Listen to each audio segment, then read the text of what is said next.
joining us. I'm Paul Wilson. And I'm Chris Ehmke. And this is Diesel Performance Podcast. Hey, if you listened in last week, you know it's Black Friday. It's Thanksgiving just got over.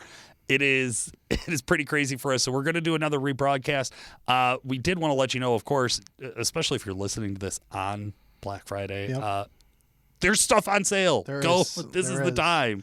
We have Exergy products on sale, WC Fab products on sale. If anyone has trucks that aren't supported by those brands, you can always go to XDP for those products and other products for other trucks. If it's not going on there. The typical stuff that we play with. DuramaxTuner.com for all of your Cummins, Power Stroke, and Duramax tuning. We got tons of turbos. There's transmissions and transmission upgrades. There's tons and tons and tons of stuff on sale. If you don't know about it, you should have. But definitely go and check out Duramax Tuner. See if there's anything for you. Hit up all of our sponsors. Everybody's doing big stuff. Chris, if somebody wants to reach out to you, what's your email address? Oh man, it's cemke@duramaxtuner.com, and I always get flack from Justin, our producer, because he's like Cemke, like what is that, right? Like, right, SEEEMKE. It's CEHMKE, so it's the first letter of my first name and then my last name. The H is silent. It is. So CEHMKE@DuramaxTuner.com, or call over to the shop and ask for me. I'll be glad to help. Absolutely. Here's another rebroadcast picked out by our super producer, Justin Tyson. Thank you so much. And another big shout out to Exergy specifically for helping out on today's episode. Now, you guys have already downloaded it. You know we are talking about how common rail diesel injection works. And we're going to get into the injectors. We're going to get into kind of the general system. And one of the people who actually helped us out for this, one of our references, our resources for today, was fact-checking by Randy Harkema, CEO, owner of Exergy Performance. So huge shout out to Randy. He really made this episode happen. And this is one, Chris, I'm excited for. I'm excited for it, and I think just for the guys that aren't behind the scenes, you shot Randy and I, right? A carbon copy or whatever. You copied me in on it, CC'd me on it, an email at like 4:30 in the afternoon, and Randy had everything broken down the next day in a very understanding, detailed description within a day. Now, granted, we do business to business, things like that, so they're like, "Oh, you have a connection." No, it's not, because it is, but at the same time, end users and myself as a sales guy, like I can reach out to them and get an answer. Yeah. They've never left me stranded, so it just goes to show the proof of character on who they are and how they operate. And there's they are a brand. Honestly, you put it on your truck, it's going to work. You know that they're going to stand behind it. Absolutely correct. Absolutely correct. Hey, some of our other resources here, Chris. I found an amazing video that explains how common rail diesel injectors work. Yeah. It's by Engineer Diesel. It's on their YouTube channel. You guys have probably all already seen it because it has 1.25 million views on it. It is extremely simple, extremely basic, kind of like cartoon graphic, but like very diagram, very easy to understand. I've worked around diesel injection for almost 10 years now. Yeah. Chris, we've been around it forever. I'm telling you, we've talked about injectors, but injectors are like one of those, I feel like, kind of magical components where you're like, yeah, the CP3 sends fuel to the injectors, and then the computer controls the injectors, and it puts fuel in the engine. Right. And that's about as much as I ever really needed to know.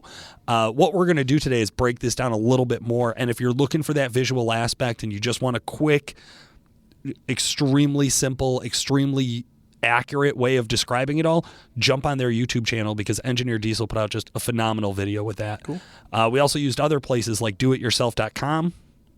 We used How Stuff Works. Of course, Driving Line Magazine, great place. And then dieselhub.com, which we've used in a couple of prior episodes as resources are concerned. So guys, check that stuff out. There's a lot of knowledge to be had in those websites. That's right. I don't think I've actually told you. I think we're going to get one of the guys from dieselhub.com on the show. Oh, that'd be really cool. Yeah. So I think somebody talking from one of our resources, I know I'm very interested to see that happen. Our listeners here find out about this. I find out about it at the same time. So it's pretty neat. This is how we plan. So let's dive into it, Paul. I mean, high pressure common rail injection. So just as a baseline, I would say that the Duramax was the first mainstream, light duty pickup truck to have common rail injection, which was in 2001. Ford really didn't adopt it until 2008. And Cummins, or Dodge for that matter, adopted it in 2003. Yep, so, absolutely. We're all on it now. Yeah, everyone's on it. It's kind of a way of life. So I'll hit the first bulletin, okay? Do it. Fuel is drawn from the tank either by the vacuum of a high-pressure fuel pump on the engine or pushed by a low-pressure fuel pump in or near the tank. And we see a difference in this between the Duramax with the CP3 and the Cummins. Yeah, so, right? For an example, from 2001 through 2016, if you bought a Duramax-powered truck, there was no lift pump in the tank. It was a gravity-fed system that was reliant on the CP3 or CP4 to kind of vacuum and pull fuel to the pump, and then the pump disperses it in high pressure. Where your 03 and newer Cummins, they have a pump in the tank, an electronic pump in the tank that's feeding the CP3 at a very low PSI, low fuel volume. And then the Fords, they've always had a lift pump in the tank from 2008 to current. So yeah, and I think this is interesting too because we being around Duramaxes so much, just you throw a lift pump on every Duramax. Yep. And it's a no-brainer. We use Fast. Other guys use AirDog and Fuel Lab and all the other guys out there. Yep. But we always put down for all the benefits of a lift pump. But those are external lift pumps. Yeah. It's always been kind of wild to me that Duramax has had this kind of hole about like the CP3, well-known throughout performance industry, great part. It's been very reliable, modified by many different manufacturers. Of course, we prefer the Exergy. But that intake lift pump from a Cummins guy, you guys still throw lift pumps on the truck? Yeah, I mean, then it becomes a power game, where a Duramax fuel system falls off around mid-4s, when we're talking the 01 to 2010. Yeah. And then around 500-ish on an 11 to 16. And then, the newer L5P platform is just a totally different animal all on its own because it actually has a lift pump in the tank. Right. But the Dodge crowd, I mean, you could essentially get 550, close to 600 horsepower utilizing the factory fuel system, you know, with air upgrades and tuning.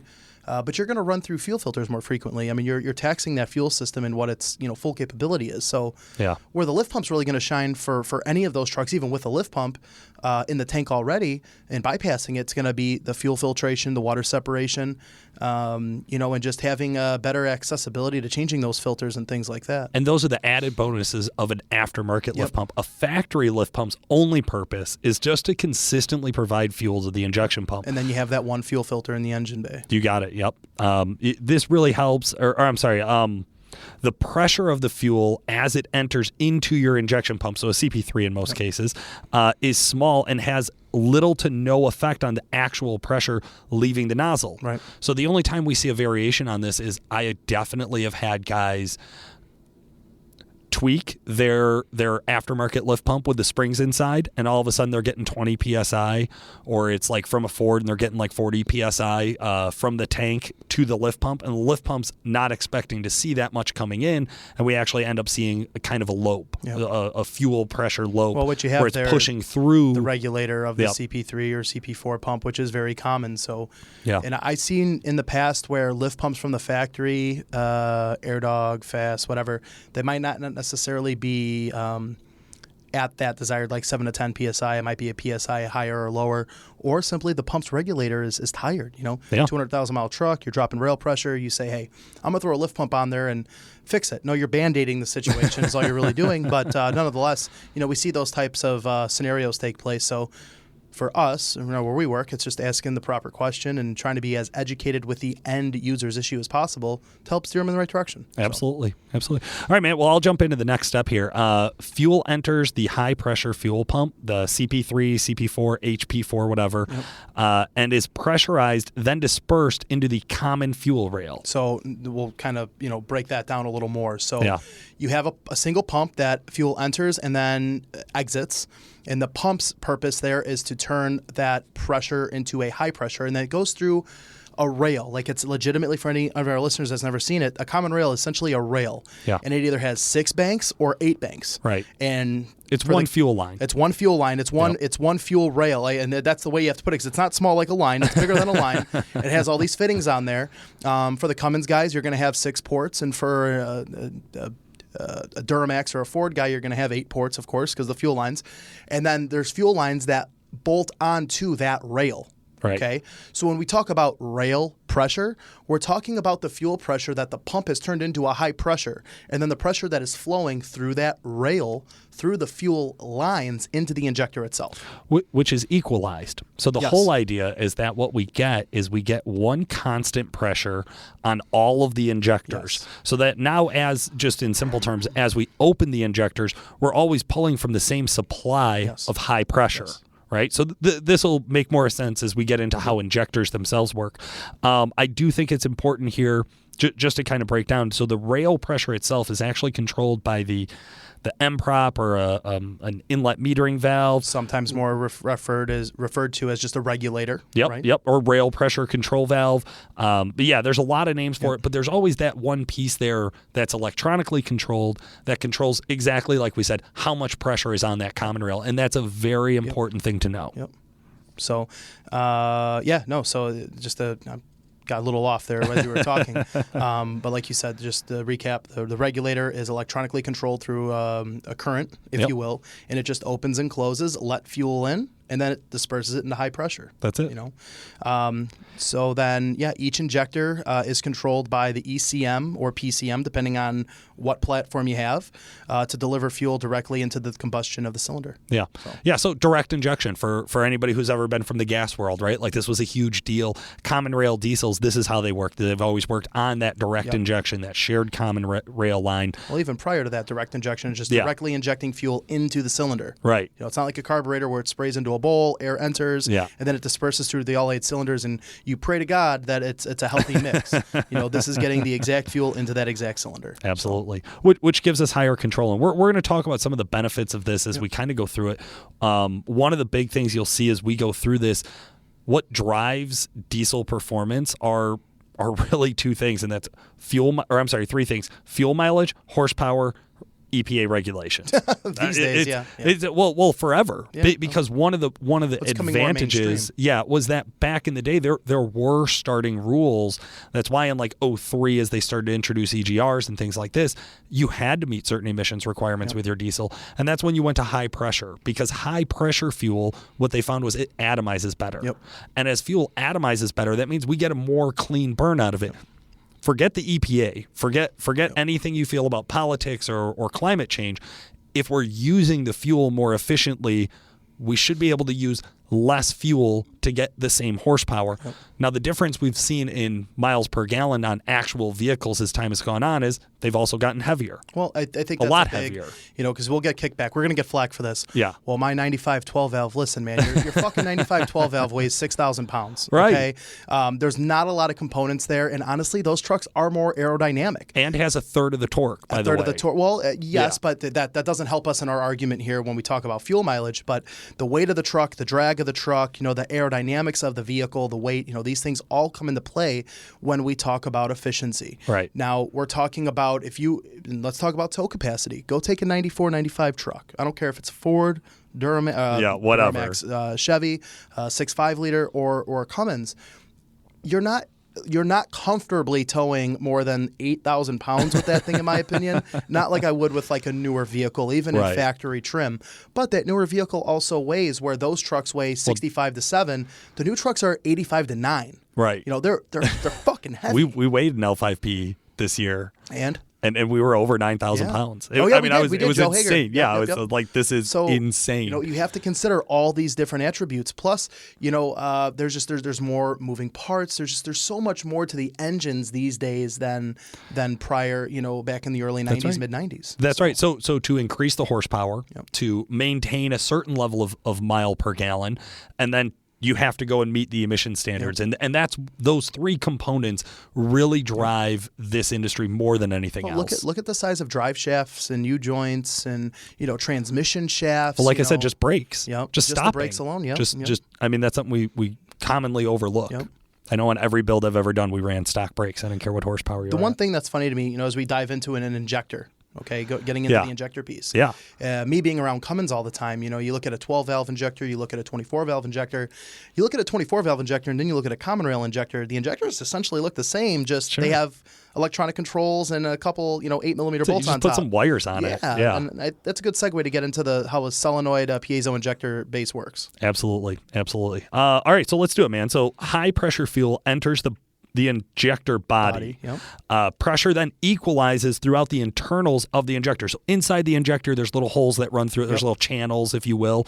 Well, when fuel first opens to actually go into that injector, the first thing it has to do is equalize that pressure. It has to get all that air out and get the same pressure all the way through the injector.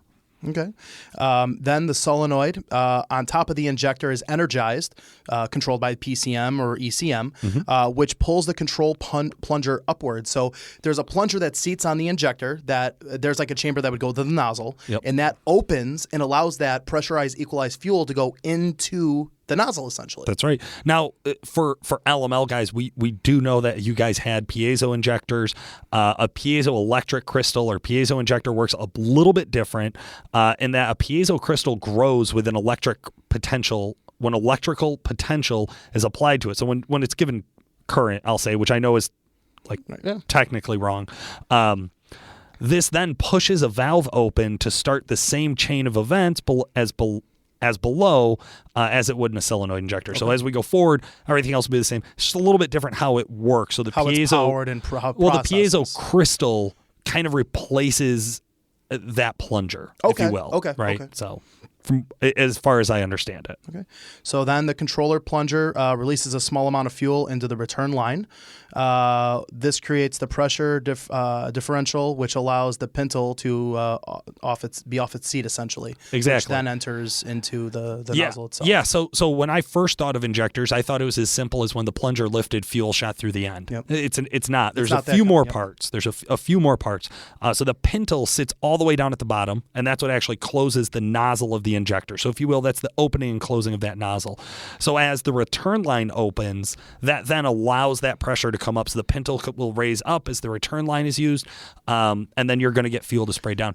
And this reminds me of a question I heard a guy who was really new to diesel that asked, like, well, why do we need return lines? Yep. And like, well, the way injectors work is they're always returning a certain amount of fuel, which I just think a lot of guys that are new to diesel, the way you would just logically is like if a 6-year-old were to explain it, they'd be like, well, the CP3 sends it to the common rail, and the common rail sends it to the injector, and the injector goes in. But that return system is also very important. Well, you have to think about if you're running, let's say a newer LML Duramax, 29,000 PSI of pressure, that injector shuts. Stock. Where does the pressure go? Right. So there is always going to be a way for the pressure to be relieved. Another thing that, a caveat to that is, the pintle, when you see these trucks or, you hear of these 200,000, 300,000 mile trucks that are hazing, it's that pintle that is starting to wear. And it doesn't matter. I mean, it does matter because the truck's still going to be powered by that pintle opening or closing, but you get that bleed off. Yeah. And then that gets into the cylinder, and then that's where you get that unburnt, that haze itself. Well, also, I think this is a good time to talk about LB7 injectors and why LB7 VCO injectors have problems and why we see them not have the same type of lifespan that we do from the rest of the Duramax lineup. And that's if you got an 01 to 04 VCO injector, they had some problems with the ball seat being really heavy, if I remember correctly. And so that heavy ball seat slams and it causes extra force, and then we see damage there, and that's where they start leaking and they start having and all there's sorts been of other issues. technology over the years. Exergy has some updated bodies and that mechanism, right, to better suit LB7's owner's needs. Other companies have done other things and re-engineered a SAC style nozzle for those. Sure. I mean, I've seen really good long-term reliability. I mean, I had an LB7 with Exergy's injectors in them. I mean, I sold the truck years ago. The truck has like 150,000 on the injectors, and they're still running well. Right. So a lot of it has to do, in my opinion, consistency of quality fuel filter, water separator replacements, lift pump, things like that. But it all comes together as one. Absolutely, man. Absolutely. Okay, so I'll do us a quick favor. I'll run us through the next 3 steps here that they kind of go through, which is the injector current is turned off, the ball of the control plunger reseats, and pressure above the needle increases and pushes the nozzle needle closed. Think of how much that process is. Every cylinder, every firing order, just the whole 9 yards. Think of how much work this injector does. Well, that was one of the other pieces here. So the reason that solenoid and piezo-based injectors, and again, common rail injectors, one of the reasons that they work so well, especially for emissions, is that they are able to fire multiple times during a single combustion event. Yep. So by the time your actual cylinder goes all the way up and all the way down, your injector is going to fire multiple times. I know in the Cummins world, we used to get requests all the time to turn pilot off. Guys didn't want that pilot injection because it smooths out the engine, to be honest with you. So you get a small pilot injection that helps it compress because you're pushing more fuel in there, which is pushing the air, which makes it move a little bit quicker. So that pilot injection really kind of starts the whole combustion cycle much easier and much smoother. And at the time, guys were asking very often for us to turn the pilot off because they wanted it to clatter. They wanted more noise out of it. So a noise reduction strategy Cummins owners, man, is I never got it from a Duramax guy. I never had a Duramax guy ask me to make his shit more clattery. But again, these injectors, they work so fast. This event happens so quickly that they're able to do it multiple times within a single combustion cycle. So just think when you talk about RPM, engine rotation speed, that's moving obviously much slower than what each cylinder is moving, right? Each cylinder is moving, I would imagine, it's a different rate altogether. So you're getting something where this is lightning fast. So, we kind of gone over a little bit of this in the beginning of the episode, but, trucks that use common rail injection, or more importantly, a solenoid-based injector would be your 01 to 10 Duramax, and then your 17 plus. So what's weird with the Duramax is they went 01 to 10 with a solenoid injector. Yeah. Then they went to the piezo from 11 to 16. Then the L5P comes out. They're like, you know what? We're going to go back to a solenoid-based injector. Well, they switched suppliers for the first time in a Duramax on the fuel system. So they went from Bosch, which they've always had, and then they went to a Denso. Yep.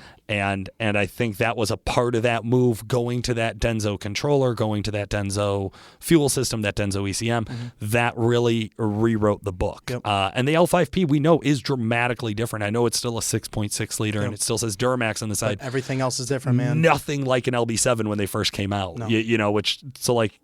It's something to remember when you're shopping for trucks. Is clearly, our guys know they're all very different. Yeah, the Duramax engine, I'd say back in 01, it paved the way, for the other competitors in the space to catch up to. And I would say the L5P, again, man, knowing what we know now about the L5P and its lift pump capabilities, its injection pump capabilities, its injector capabilities, and everything as a whole, it's a different platform than any prior Duramax. Yeah, so absolutely. And the piezo, one thing I thought that was interesting is Bosch is the one that introduced them to the market. Yep. And because the crystal can move so quickly as current is applied to it, or as current is applied to it, they say it can move up to 5 times faster than a standard injector solenoid. And the motion is frictionless. Yep. So anytime we can remove friction, they're going to increase efficiency, longevity, and things like that. So it's interesting, like you said, that we went to it. We were there for the longest running RPO. From any Duramax, and then we moved back to it. So these new solenoids from Denso are supposed to be phenomenal. I read a little bit about them. They are supposed to be a next level solenoid and move extremely quicker. Well, over the next couple of years, we'll start to see that. Yeah. And then the Cummins, 2003 to present, they've ran a solenoid injector, common rail injection, and then the Power Strokes, they introduced that with the 6.4 back in 08. So, that's 08 to current with the 6.7s. So. Absolutely. So we hit on this again just lightly before is atomization, emissions, MPG. These are some of the reasons that they've gone to common rail.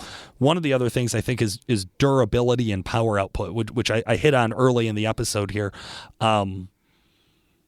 We watched Ford go through a lot of struggles trying to stay with their old system. Yeah, the Huey injection and things like that. Yeah. And it just, I think over time, it just proved that this is the new standard. Well, I think, technology as a whole, there's a lot of late adopters, early adopters, people see the value, don't see the value. Yeah. We're going to have a lot of listeners. Like, listen, we know there's a lot of listeners that are, more mechanical injection based. I was very pro mechanical injection prior to starting here because of the ease, right? Sure. But now we look at things and there's a cost difference. There's a lot of variables, but it is much easier to make the power on a common rail than it is a mechanical injected vehicle.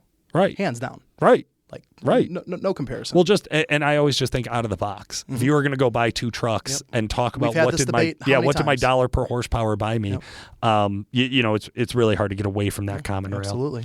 So, all right, there have been some changes over the years. So I touched on a little bit earlier with the LB7, the ball seats, injectors inside of the head. I know we've talked about that in the past. It's the only RPO or only stretch of Duramaxes where the injectors are actually inside the head, making the job to replace them ridiculous. What do you mean? It's fun. The nozzle needles are now DLC coated, so it's a different coating that's going to make them stronger and last longer. So the new ones you're getting are more reliable than the ones that went into the factory. Yeah, then, LOI, they introduced the injector being outside of the valve cover, which makes every other injector job moving forward a little easier. Yep. And one of the issues that they had with those were the 2 and 7 injector harness. Yeah, man. So, yeah, just first-year jitters, I would call it. They only ran that for a year and a half. And most of them, honestly... Because they still ran a FICM in those, so they adopted that from the LB7. Yep. So. And honestly, by this time, most of the ones I've seen have already been replaced. A lot of these guys got caught under warranty where the problem was happening so quickly. So if you have a 150,000 mile and you don't know if it's been done, it's probably been done. Now Cummins has seen some changes over the years as well, Chris. So I know the spray pattern is changing. This is something I think you have a little bit better handle on. Yeah, so, again, for the Cummins 03, so the early 5.9s, they ran a 7-hole with a 143-degree spray angle or what spray is that? pattern. Can you try to describe that for the listeners a little bit? So basically, you have the hole in the nozzle, and those holes are set at a specific angle in the nozzle itself, and it's going to disperse fuel or spray fuel into the cylinder. So that spray angle is where, at top dead center or wherever that piston lies, where that fuel is going to spray. Gotcha. Okay. What was really odd to me is, so they go to the late 5.9 now, granted emission standards. Okay. They go to a 5-hole with a 128-degree pattern, and the idea there was to help for a cleaner atomization in the cylinder. Gotcha. So the more we can break up that liquid into a mist, which is what atomization is, it's going to, again, we're going to get a more efficient burn, right? What's really common in the aftermarket, guys will, the big fad years ago was, I want the late 5.9 motor piston, but I want the early spray pattern. And there was all these myths and ideas that the truck could make more power, run cleaner. Honestly, we've seen trucks come in both ways. They realistically make similar power. There might be other tuners out there, other gurus that say, hey, you know what, this is the route we like to go. That's awesome. I'm not saying that's right or wrong. I'm just saying if you have 100 over from an early 5.9 versus a late 5.9 and a late 5.9 motor, they're going to make similar power, and that's that. So that's just my opinion. It is what it is. Again, I've seen it both ways. I don't mind calling it out. I think it is a reluctancy to change. And I think, I've had customers, I've had dealers call in having issues with a truck, and, they, long story short, when it comes down to it, they had late injectors in an early motor. Can't do that. They're going to be very smoky because you're not getting the spray angle in the piston, or tuners not being able to calibrate accordingly with like a new injector and an old injector and a new style 5.9 motor. So be careful with that. I think where you're going to see the biggest hang up is going to be your 04 crowd. If it's a high output, you have a late 5.9, or if you have a standard output, that's an early 5.9. So that 04 break period, those guys are going to have to be a little bit more cautious. Yeah. And then what's really odd to me, or what's a little surprising, is the 5.9s, they do this spray pattern or spray angle change. Granted, there wasn't an emissions tier that they needed to fulfill, which is why they did that. But then in the 6.7 world, they've all been an 8-hole, 146-degree spray angle. Yeah. So from 07.5 to current, the nozzles has changed. There's been very slight change in that. Right. But the spray angle and the whole design hasn't. Well, what's odd to me, so you went 7-hole, 143. Mm-hmm. Then you drop the holes and you change the angle a little bit to be a little bit less abrupt. So I'd imagine in my head that's about balancing that pressure coming through that nozzle. But you also have to keep in mind that when they went to the 8-hole 146, they up pressure. Right. So you up the pressure and then you go back to very similar to your early 5.9s. So it is just interesting what kind of some of these balances are, right? Because we're also dealing with a larger displacement motor. We're dealing with different boosts. We're dealing with different everything. Technology, and injector control and things like that. There's not as much control in an early 5.9 as a late 5.9, and there's not as much control as a 6.7 is concerned. So you kind of have that going into the mix, but I mean, like I said, going back to the pressure, injection pressure on a 5.9 is about 23,000. They up the ante to 26 and change on a 6.7. I mean, 3,000 psi of pressure, 4,000 psi of pressure. That's a lot of pressure difference. Sure. Look at a Duramax. LB7s 23, 24, LBZs 26, and then LMLs are 29,000 out of the gate. Stock. So it's just crazy to see, how that has evolved over the years. So, Absolutely. and why don't you start off with the Power Stroke stuff? Yeah, no, let's do it. So we know what we're experts in right now. We know our most passionate fans drive 6.4s. Everybody knows this. Really, we're not 6.4 experts. We're not going to pretend to be. So all I can say on the 6.4 injectors is there's a lot of performance injectors that are available from a number of sources. And I say that with a shrug on my shoulders because I know that it's true. If somebody was going to ask me about a 6.4, I'd refer them over to a guy like J.D. Gleason, who is an expert on that field. Well, I mean, they're also like an oddball because they have a different style injection pump, the injector style. Like, there's a lot of differences. But again, the 6.4 was the introduction of the high-pressure common rail injection off of a long span of Huey injection. Right. So, that was they made their on mark. Paper, I love the 6.4. Yeah, no, they're one of the most advanced motors of its time. Compounded turbocharger, common rail injection out of the factory. Great trans, interior nasty, exterior phenomenal, nasty, phenomenal, like, beautiful truck. Wholeheartedly agree. I'm not going to say my opinion. Right. They're good trucks, man. I understand. But then it paved the way. I don't agree, but I understand. But then it paved the way. It did pave the way. For now, 6.7, and I'm not trying to start like a Ford Duramax thing here, but a 6.7 engine is really similar to a Duramax. Fuel system-wise, turbocharger-wise, there are a lot of similarities there. ECM control and hard whatnot. hard to get away from that, right? They're buying from the same sources, guys. So, like the LML, yep. Okay, a 6.7 has a CP4 and a similar injector. Yep. So, hit it.